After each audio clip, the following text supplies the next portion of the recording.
निशुम्भ शुम्भ गर्जनी प्रचण्ड मुण्डखण्डिनी वने रणे प्रकाशिनी भजामि विन्ध्यवासिनी।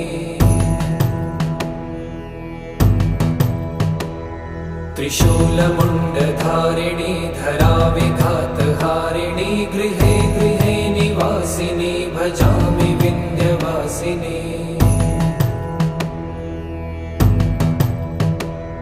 दरिद्र दुःखहारिणी सदा विभूतिकारिणी वियोगशोकहारिणी भजामि विन्ध्यवासिनी।